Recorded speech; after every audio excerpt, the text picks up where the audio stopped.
Dave, I guess one of the things when it comes to stress is unexpected. It certainly is, Rob. I just had a brief sort of example of that when I was over in Europe, just come back from Europe, and I had my 2 wee kids with me, and I very briefly lost sight of them at one of the airports, and the panic that overwhelmed me was just unbelievable. And I think it highlighted one of the, I suppose, one of the aspects of farming and just being around people is, you know, when you don't know where someone is, for whatever reason, and if it's something maybe potentially disastrous, the panic that overwhelms you is just there. So radio does tend to give you that opportunity to keep in touch regardless of what's going on.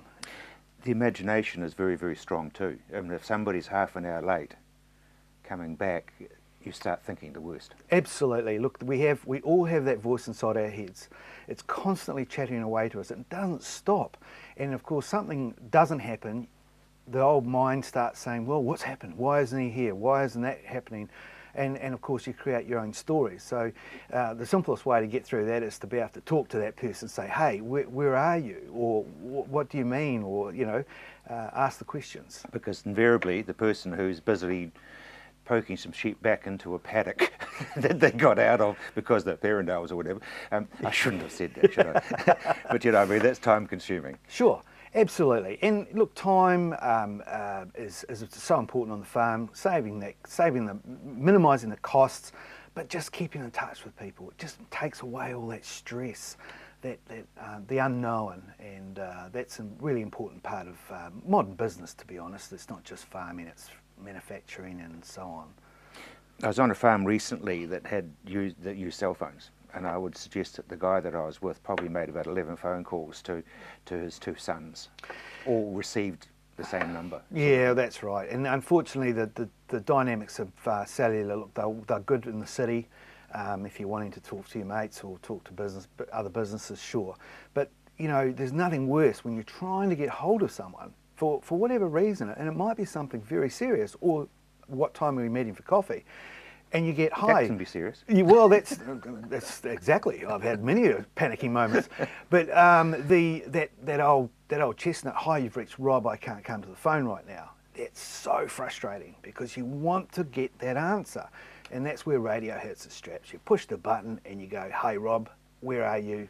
You can't hide from it. So, and of course now with modern technology, we've got a radio that can connect to a cell phone. So if you do disappear off the farm for a holiday in the Gold Coast, a break or in town, you can actually use your cell phone to talk to the radios back on the farm. Really? Absolutely, yeah. It's part of the new digital technology. Radios now have their own IP addresses and they can connect through the World Wide Web. No, sorry, you lost me. I know. But then that doesn't necessarily mean it's a bad thing. So yeah, so basically there's a hell of a lot of technology out there that you can tap into.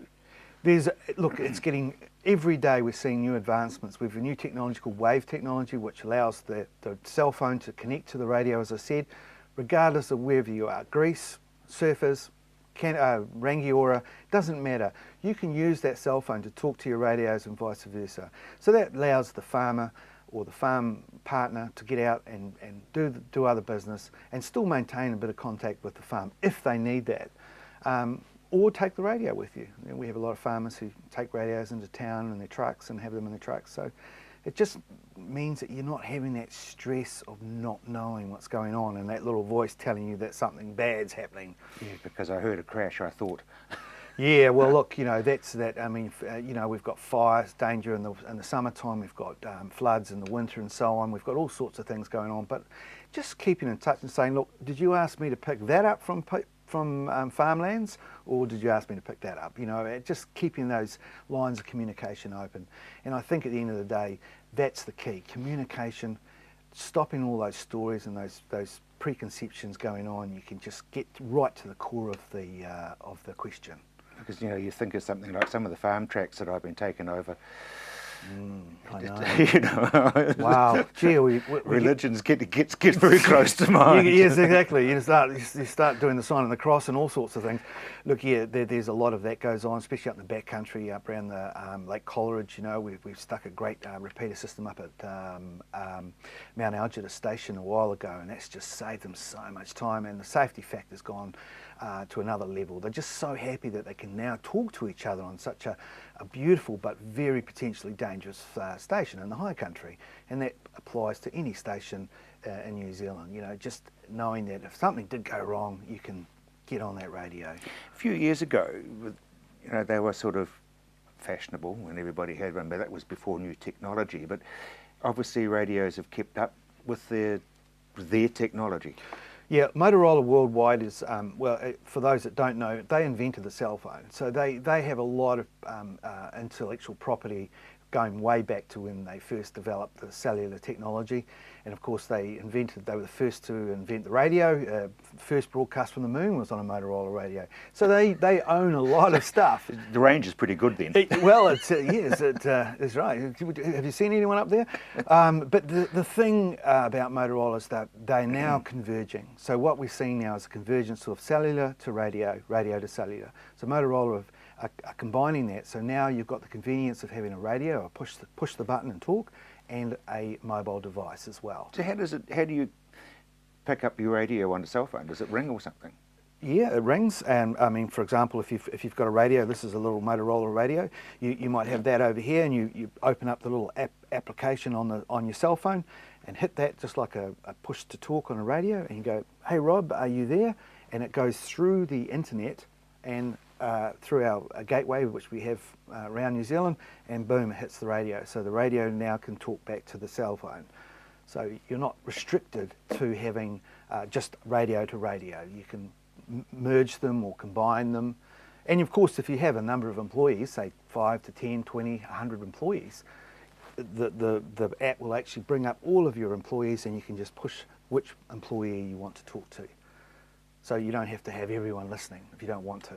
You've come a long way. It's come a really long way. You nearly slipped there. I did.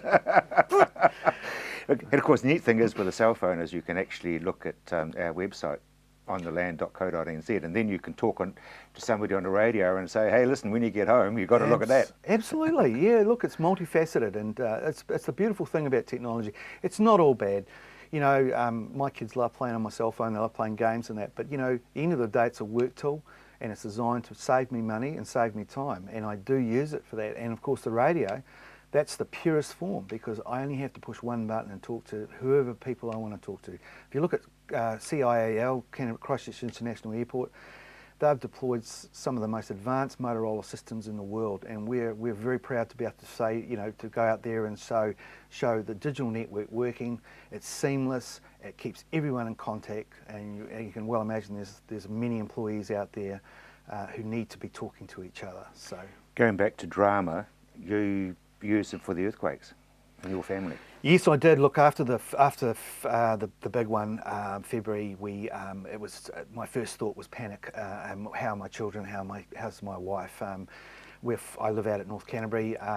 So after that, I had a radio sitting at my house in the kitchen, and of course we all know the terrible number of aftershocks. Some of them were, you know. Some of them were earthquakes. They weren't aftershocks. Oh yeah, Dave. and it was scary. But you know, Rob, the feeling of being able to just pick up my radio at my desk and go, Karen, are you okay? And her being able to say, yeah, I'm fine, everything's cool. It was just amazing. The stress just fell off me because I could talk to them. Whereas the cellular technology, unfortunately, cell towers did fall over, batteries, you know, yeah, that sort of thing. So I just had that constant communication with my wife, regardless of where I was.